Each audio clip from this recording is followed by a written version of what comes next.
There's no such thing as a boss with a low educational background. Kevin, the president's son, sneered at me.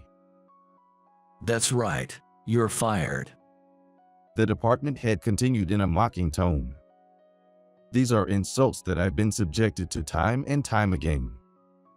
Both Kevin and the department head, every time they see me, they make fun of me like it's their catchphrase. The one saying it might not feel anything, but the one being told surely doesn't take it lightly. I'm done tolerating this at such a company.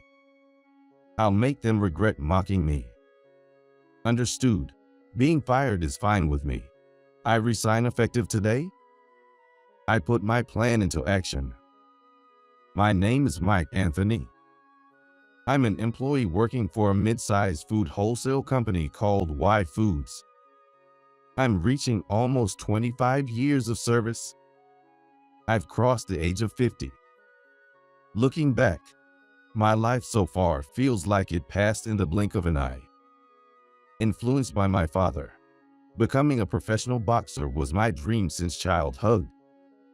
So, right after high school, I immediately joined a boxing gym and aimed to become a pro boxer while working part-time to make ends meet. A year after joining, I passed my first pro test with flying colors and obtained a C-class license.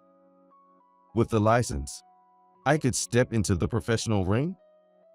In other words, I took the first step towards my dream.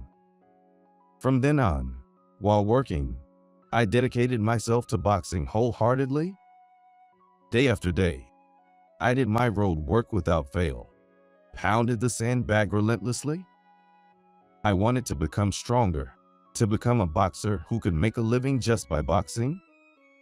With that in mind, I struggled tirelessly, but things didn't go as planned. Winning and losing repeatedly, I eventually realized that 5 years had passed. I wanted to become a champion and bask in the spotlight.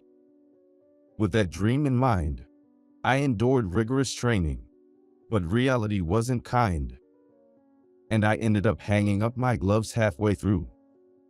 The cause was the discovery of an eye disease. Since it was a condition that could affect my career as a boxer, I was forced to retire due to a doctor's order. Right after retirement, I lost hope for living and became reckless. I drowned myself in alcohol and led a rough life. Lost and uncertain about how to carry on, I found myself at a crossroad in life. I only have a high school diploma and was scraping by with odd jobs anyone could do. I had nothing to be proud of. My saving grace came in the form of a gym owner. Concerned about my straightforward life, he offered me a job opportunity. That's how I joined the company I work for now, Y Foods, introduced by the gym owner. Back then, the president of Y Foods, Michael Jackson, was a die-hard boxing fan and the sponsor of the gym I belonged to. Meeting him was a stroke of luck for me. He's a man passionate about supporting boxers' second careers. My job is to visit producers to source ingredients and get them on the sales channels.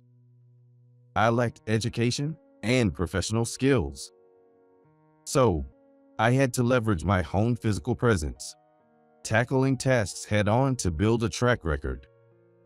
As I lacked professional manners, I initially faced rejection everywhere. But as I kept pushing on, people started to resonate with my dedication. I realized that successful negotiations are not about superficial talk, but about genuinely connecting with others. This approach paid off, and now I manage sales channels exceeding $500,000 a month. All these are bonds formed through heartfelt connections. Michael, the former president, always welcomed the contracts I brought in with open arms. Mike, you're still pushing hard. Seems like your boxing days agility is still with you. Thanks. My mind might be blank, but I've got to make a living with my legs and heart. Michael and I always shared a smile whenever we crossed paths at work. What worked out well for me was that Michael didn't place me in an existing department, but allowed me to act freely as part of his direct team. He was considerate enough to think that integrating me, with my limited professional experience, into the organization might crush me. Thanks to that, I was able to act as I pleased and achieved a lot. However, this privileged situation disappeared with the change of president. Michael, who had taken a liking to me, stepped down due to health reasons. His eldest son, John, took over as president. Unlike Michael, who had built up the food industry from scratch, John was an elite who graduated from a top-tier university. Therefore, his way of thinking was fundamentally different from Michael's. John aimed to restructure the company into a more rational organization, eliminating all inefficiencies and exceptions, while Michael used to place people flexibly beyond organizational boundaries. John completely opposed this approach. With John's reforms, my free-roaming rule was lost. Then I was assigned to the sales department. Previously, as part of the president's direct team, I wasn't closely managed, but under the department head's supervision, various restrictions were imposed on me. I, who had been freely visiting producers and achieving results, now had to constantly report where, when, and what I was doing, regardless of the outcomes. It's probably expected in the professional world, but for someone inexperienced like me, it started to feel suffocating. Yet, John allowed me some freedom. He probably realized that too many constraints would negate my strengths. He then created a new division called the Third Department in Sales and appointed me as its manager. So, I didn't have such a bad impression of John's presidency. It wasn't the freedom I had under Michael, but it wasn't too dismal either. However, 3 years after John took over, a situation I'd call a disaster struck me. The head of the sales department was replaced by Steve. Steve was an extreme academic elitist. Before discussing sales performance or contribution to the company, he judged people by their education. With his high academic credentials, Steve would speak on equal terms with those of similar education and revered those with higher qualifications. On the other hand, he thoroughly looked down on those with lower education, and this bias extended to the company's hierarchy, flattering those above him more likely to rise, while harshly belittling those in lower positions. And I became the perfect target for Steve. Hey, Mike, you don't know this. What college did you go to again? Oh, right. Just high school. Steve ridicules me for being a high school graduate. He flaunts his knowledge and takes the upper hand when he sees I don't understand something. I think jealousy over my accomplishments played a part too. He couldn't stand that someone with far less education than him was appointed as a manager and receiving special treatment. Hey, you used to be a boxer, right? Don't try to intimidate with your fists just because you're not smart. I wouldn't do that. When I glared back, Steve quickly responded, Whoa, don't look so scary. Better watch out, everyone. He's a boxer. Steve would stir things up and ridicule me in front of other employees. I struggled to suppress the rising anger and retorted, I'm not fighting with my fists. I'm competing with my legs, and here, pointing to my head. Saying that, I placed my fist against my chest. Then Steve glared at me, lowering his voice to intimidate. Don't get cocky. You might have been favored since the previous president, but now that I'm in charge, no more special treatment.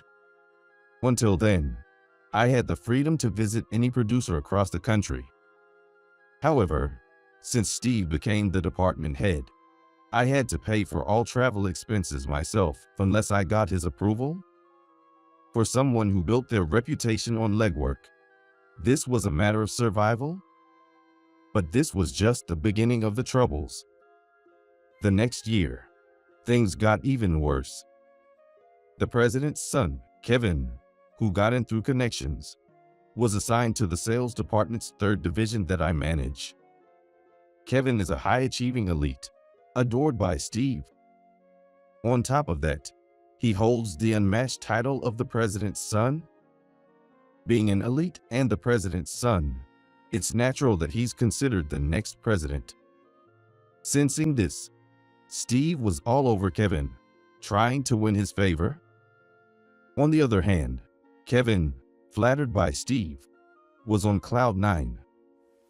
Kevin, you're an elite from a top-tier university.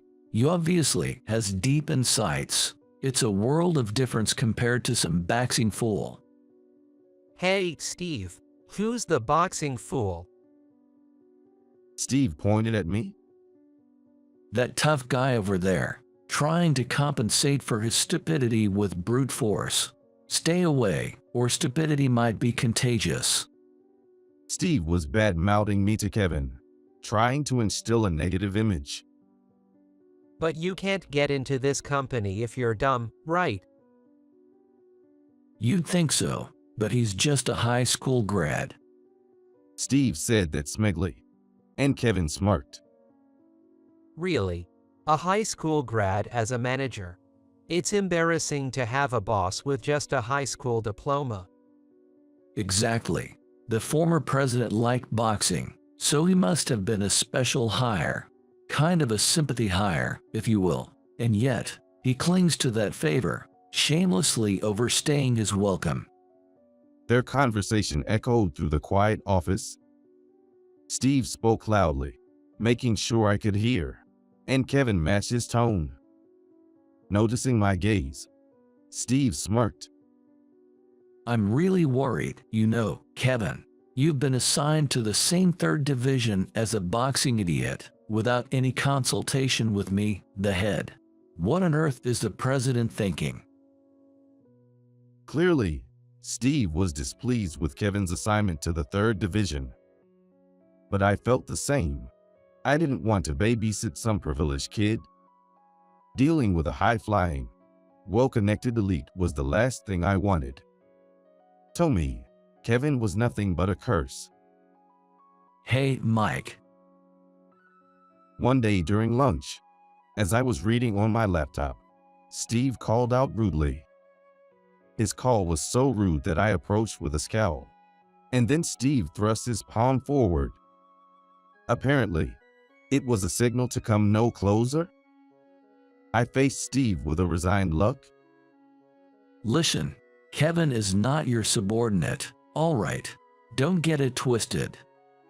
He said that snidely. Next to him, Kevin gave me a wry smile, catching my eye. I silently glared at Steve.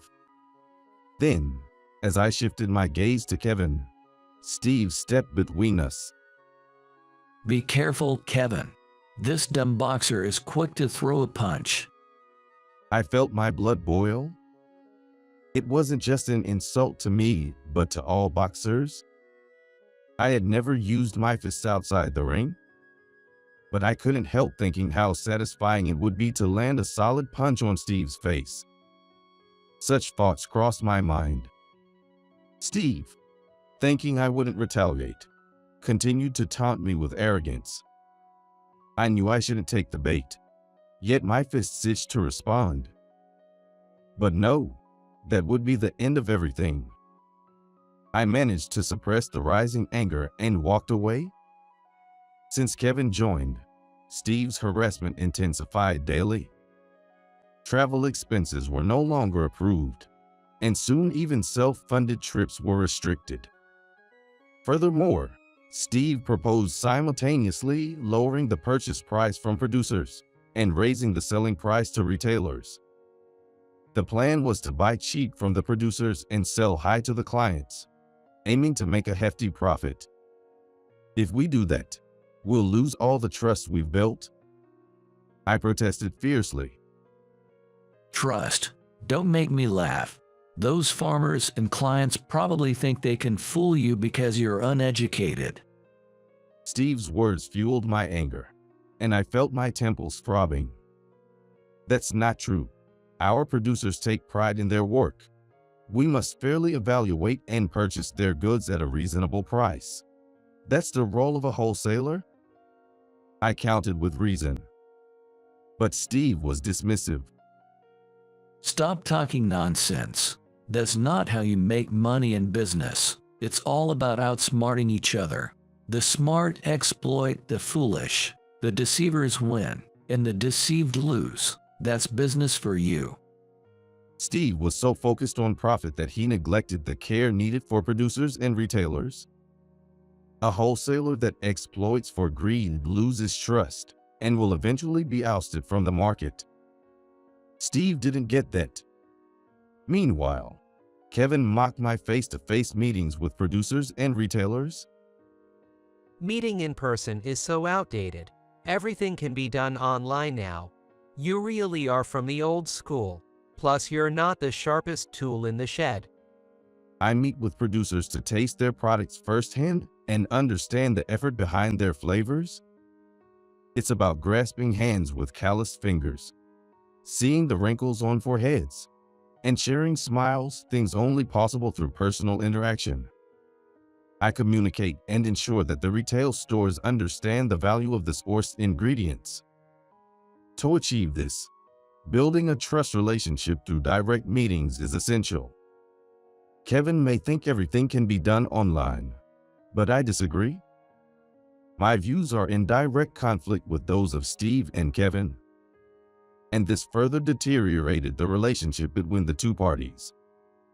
Their contempt for me intensified, making it clear they wanted me out of the company. And finally, I reached my breaking point.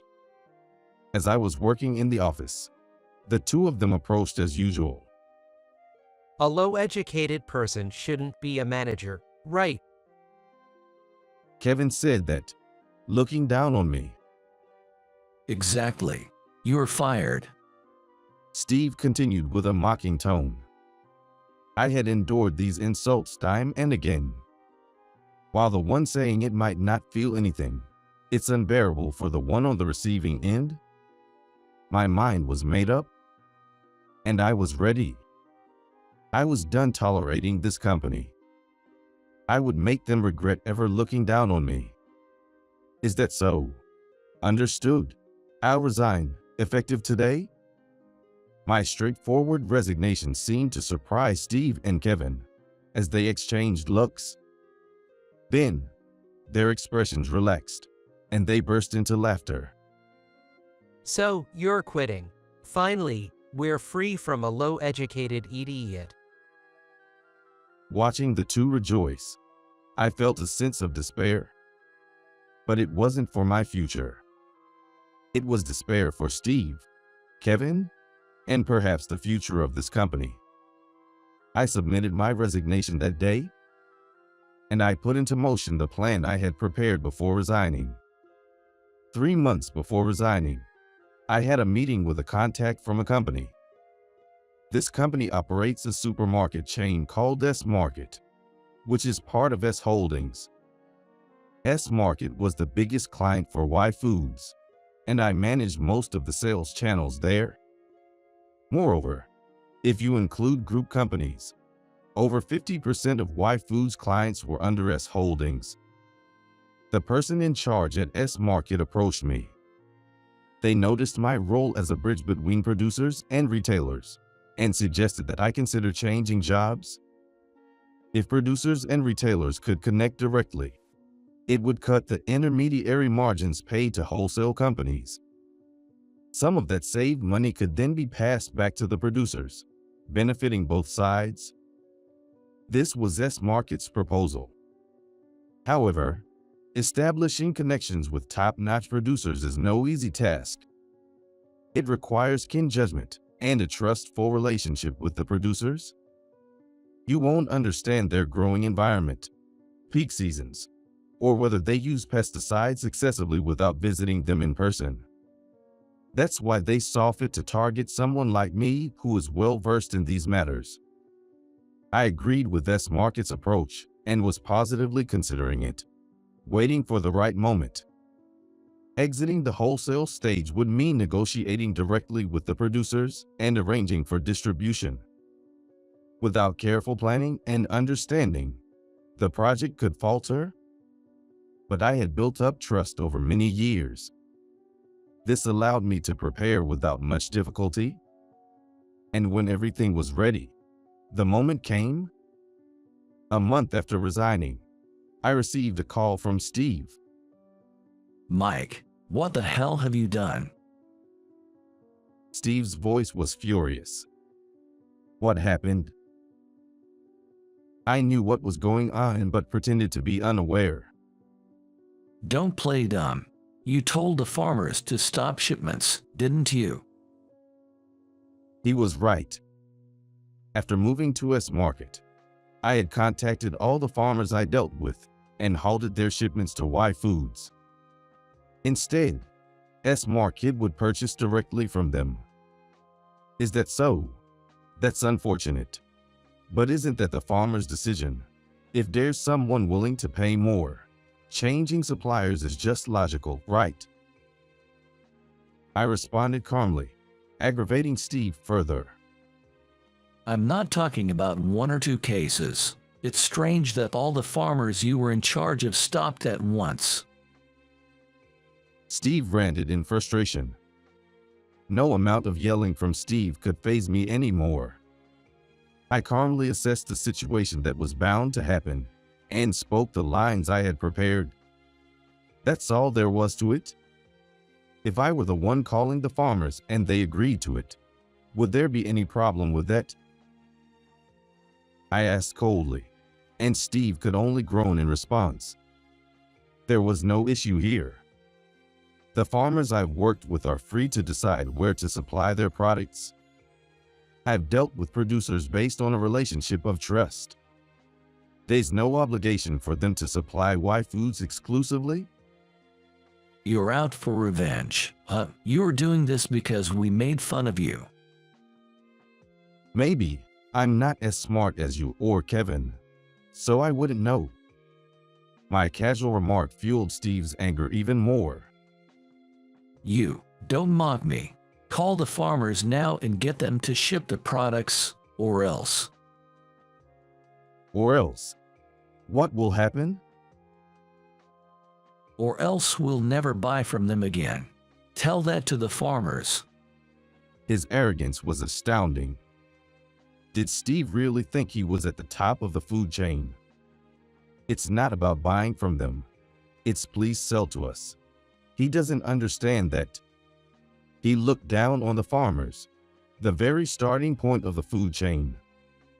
I can pass the message, but they might just say they'll never sell to you again. My words made Steve even more agitated. Mike, you're pretty bold, aren't you? Well, I have my ways too. There are plenty of farmers out there. Even if we don't buy directly from them, we can source products elsewhere. Your revenge means nothing to me. Steve's extreme arrogance made my stomach turn. There was no reaching him. So someone who thinks the world revolves around him, further discussion was pointless. Does your company have farmers willing to sell to you? And remember, the retailers we contract with have strict quality standards. I said this with an implication and abruptly ended the call. Steve might say he's unbothered, but this was just a jab. I'm about to deal a decisive blow. I smirked at my silent phone. I could clearly see Y Foods struggling with procurement. This was evident as the volume of food being delivered to S Market had drastically decreased. There is a purchase agreement between S Market and Y Foods, preventing unilateral termination until the contract expires. However, if Y Foods can't supply enough, the situation changes. I've been waiting for this moment. And then I'll notify Steve of the contract termination. Sales Manager Steve, right. I'm Mike, now the head of procurement at S Market. I called from my personal phone, not using the company line. Mike, why are you at S Market? I've changed jobs since I was fired from Y Foods. Steve's response faltered momentarily. He must be desperately trying to sort out his thoughts amid the confusion. I quickly moved to the main topic. I intend to discuss terminating our contract with your company. When would be convenient for you? Steve, flustered, interjected. Wait, what? Why are we talking about terminating the contract all of a sudden? And why do I have to hear this from you? I spoke calmly to the unsettled Steve. I'll explain in detail later. For now, could you just tell me when you're available? His confusion was palpable. It was understandable that Steve found it hard to grasp that I, whom they drove out for being undereducated, had moved to a client company. For Steve, this must be an unexpected scenario. But I was the one making it happen. Unable to organize his thoughts, Steve agreed to my visit. He probably couldn't refuse since I wanted to meet in person. Soon after, I headed to Y Foods. Entering the Y Foods headquarters building as an employee of S Market felt like stepping into enemy territory. It sent a shiver down my spine. Once in the conference room, after a while, Steve and Kevin appeared. Since he was there simply as the president's son, Kevin's presence here hardly mattered. But this situation was convenient for my revenge. Let's proceed with the termination of the contract. I started the meeting with handing over my business card and cutting to the chase. Wait a second. We'll talk about that later. First, tell me why you're with S Market. Panic was evident on Steve's face. Beside him, Kevin looked utterly perplexed, observing the unfolding events. This was a perfect opportunity to teach this novice the harsh realities of the business world. I first questioned Steve's demeanor. Steve, you were an elite with a high education, weren't you? Then, I would expect you to at least adhere to business etiquette. Calling someone from a client company you and demanding answers so rudely doesn't seem very professional, does it? Steve frowned but offered no apology. He didn't want to acknowledge me as a representative of a client company. Kevin, next to us, sported a smug smile, peering at Steve's face. Apparently, he felt no tension in this situation. Well, it seems manners and education are two different things. I mused, casting a quick glance at Steve. I then recounted my transition to S Market. How I was tormented for being undereducated, my growing doubts about Y Foods' greed, the realization that direct transactions between retailers and producers could cut costs, and how Steve repeatedly told me I was fired. I poured out all my thoughts and shared how I was scouted by S Market. That's funny, isn't it? Kevin interjected suddenly. You got mad at Steve for belittling you, so you switched to a client company, and now you're cutting off the contract as payback. Hilarious. I gave Kevin a stern look, but he just kept grinning. He didn't seem to grasp the implications of our contract termination. What a foolish rookie. Steve, just end the contract with this company already. We can manage without them, right? Phase S restaurant, S store, S processed foods, S dairy, plenty of other clients. Dropping one contract should be no big deal. Frustration was evident in Steve's eyes as he glanced at Kevin. Those are all part of the S Market conglomerate. Steve muttered that with his shoulders slumping. Really? Kevin exclaimed in surprise, completely taken aback. I'm utterly speechless at his ignorance. This novice doesn't even know our company's clients properly? If S Market pulls out, its affiliated companies will likely follow suit in terminating the contracts. That means Y Foods would lose sales channels comprising 50% of the total transaction volume. But we can just find new ones, right? It's totally doable. Kevin patted Steve's shoulder. Steve brushed his hand away. The gravity of the situation seemed to have finally hit Steve, leaving him without the energy to correct Kevin. So, I explained it for them. With all due respect, even if you secure new sales channels, you can't do business without products to sell. Steve gave me a puzzled look, shooting a sharp glance my way. I continued, pressing my point. Our company has directly contracted not only with the rice, vegetable, and fruit farmers previously associated with the head office, but with all the producers I was involved with. In other words, your company has lost not just the sales channels, but also the supply sources. As I spoke, Kevin's eyes darted around nervously. That's unbelievably bad. He finally realized the severity. Meanwhile, Steve burst out. Mike, are you that upset about being mocked for your education? I looked at Steve coldly. You only know how to hit others, never feeling the blow yourself. That's why you can say such terrible things without a second thought. But it's not just about being mocked for my education. I wouldn't have gone this far for that alone. What I couldn't forgive was Steve's despicable plan to exploit the producers and overcharge the retailers. Steve said, business is about deceiving each other. The smart exploit the foolish, that's business. The smart trick the foolish in business. Steve had said that, claiming that the tricksters win and the fooled lose. I couldn't stand such blatant statements. Steve, you said business is all about deception, right? So, I played the game by your rules. By cutting Y Foods out, both our company and the producers benefit. It's a win-win. Suddenly, Kevin stood up. His eyes were bloodshot. He then stormed out of the conference room. Steve was shaking slightly, looking for a chance to counter, but he was speechless. Eventually, the matter escalated beyond the sales director's level, and the president stepped in to negotiate. My explanation ends here. I concluded in the president's office, laying bare the entire saga to President John. I reported everything, including the harassment from Steve and Kevin during my time at Y Foods, and how Steve disdained producers and retailers.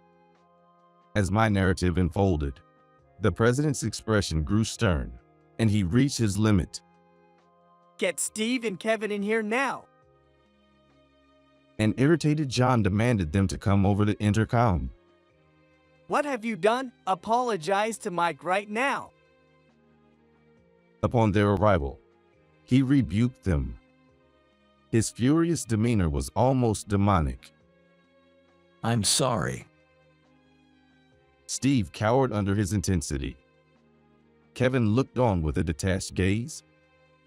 Kevin, apologize too. Why should I? It's Steve's fault, isn't it? He's the one who upset the old man. John approached Kevin, who showed no remorse. He stood squarely before him, grabbing his collar. His right hand was clenched into a fist. I quickly moved beside John and gently grasped his wrist. Let's stop this. Fists won't solve anything. I whispered that to John. John looked deeply into my eyes and nodded slightly. Kevin, apologize. He commanded in a low, soft voice. Yielding to the intense pressure, Kevin apologized. Steve, I can't believe how foolish you've been. Be prepared to take responsibility for your actions. And Kevin, I overestimated you. I'm ashamed of how you've turned out. John sharply criticized them, but suddenly stopped, overcome by a sense of futility. Then he turned his gaze towards me. Mike, I truly apologize. It was my mistake to have Steve in our most important sales division. I thought Kevin could become a sincere professional under a spirited businessman like you. It seems I overestimated my foolish son. I'm truly sorry. John apologized several times. He then quietly accepted the termination, signing the document. I expect similar notices from our affiliates soon. You should be prepared. I said that, and John nodded. Then he dismissed Steve and Kevin and turned to me. This is all my fault. I'll ensure Steve and Kevin face appropriate consequences. We'll likely suffer catastrophic damage, but we will rise again. I've learned from you about the right way to run a wholesale business. Leaving the president's office, I saw John with a lonely smile. I wondered what punishment Steve and Kevin would face. While imagining this, a faint pain throbbed in my chest as I pictured John's face. It was reminiscent of the emotions felt after a boxing match, when exchanging handshakes with an opponent I had thoroughly defeated. Y Foods, having lost a major client, temporarily ceased operations. Many employees were forced to find new jobs, with some being accepted by S Market and S Holdings Group companies. Faced with an existential crisis, Y Foods drastically downsized to pave its way to recovery. John planned to rebuild from scratch the procurement and sales channels. Naturally, Steve was not part of these plans. He was dismissed for his actions. Kevin, being his son, wasn't abandoned but was set for rigorous retraining. Rumor has it he's now enduring the harshness of life on a tuna fishing boat, a world where academic credentials hold no sway. This might be the necessary lesson for someone like Kevin. However, it's highly doubtful he can withstand such extreme conditions. Yet, once on the fishing boat, there's no quick return. No matter how tough it gets, there's nothing to be done about it. After switching jobs to S Market, I was transferred to oversee the procurement for the entire S Group holdings. My position remains as a manager, but moving from a company under the group to overseeing the entire group division is essentially a promotion. I'm now on a special mission to source the finest ingredients, traveling across the USA. My salary has significantly increased, and I've gained the freedom to act as I please. I've come full circle, able to do the job as I used to. I confront producers directly, taking on all their hardships to procure ingredients, to deliver the treasures produced through hardship to consumers in the best possible state. That's the mission given to me.